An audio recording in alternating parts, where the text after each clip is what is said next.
And it's the chant that has landed Mexican fans in hot water at the World Cup in Russia, with FIFA opening an official investigation.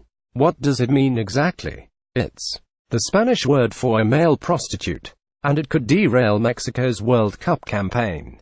If fans chant at the next game, chanting slurs at players has become somewhat of a culture at football games, and those who defend it insist there is no intent to discriminate, but FIFA doesn't see it like that. The governing body, which has labeled the slur in question insulting, opened disciplinary proceedings after the anti-gay chant was heard during El Tri's victory over Germany on Sunday. It was believed to be filmed by the governing body's independent anti-discrimination observers and reported to those responsible for policing bigotry in the stadium. Thousands of supporters chanted the slur when Germany goalkeeper Manuel Neuer prepared to take a goal kick in the 24th minute of the World Cup match. Mexico's federation has in the past appealed to fans to refrain from blurting out the slur, and the effort was largely successful at last year's Confederations Cup in Russia.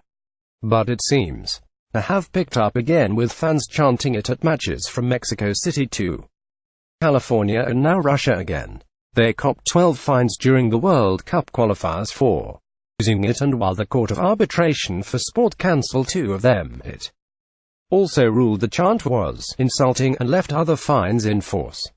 It was at the World Cup qualifying rounds and the Confederations Cup where FIFA's 3-step anti-discrimination process for dealing with bigotry from stands was first trialed. It allows officials to stop, suspend, or abandon games. The Mexican Association has gone as far as running an educational campaign asking fans to stop using the word.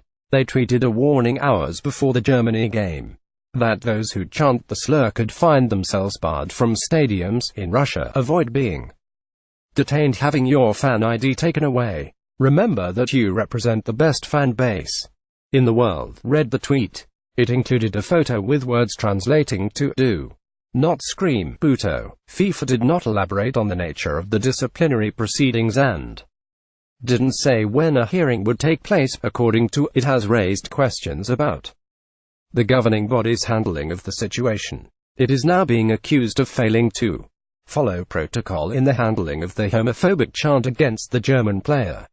The abuse was the first major test at the World Cup of FIFA's 3-step process. The first step involves the referee stopping the game so a warning can be issued over the public address, which, if ignored, is then escalated to the match being suspended and eventually abandoned. However, FIFA did not initiate the 3-step process on Sunday.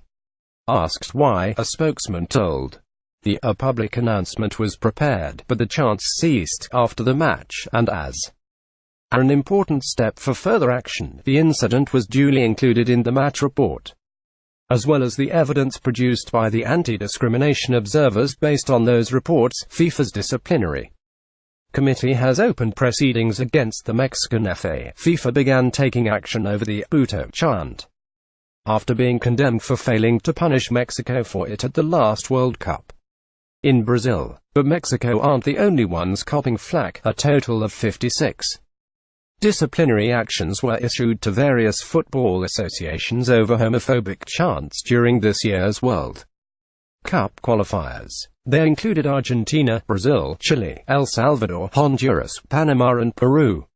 FIFA additionally cited Colombia, Costa Rica, Ecuador, Paraguay, Uruguay, Greece, Hungary and Serbia once each for homophobic chants. Only Chile and Honduras ended up with stadium bans, sparking calls for FIFA to increase the severity of its punishments for homophobic chants.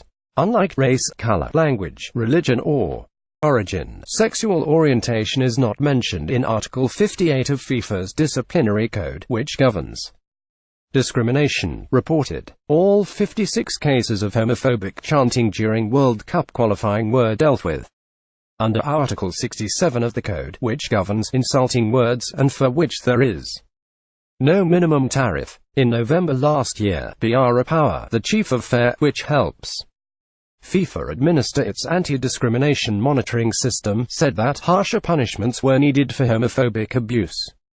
highlighting the current loophole in the regulations.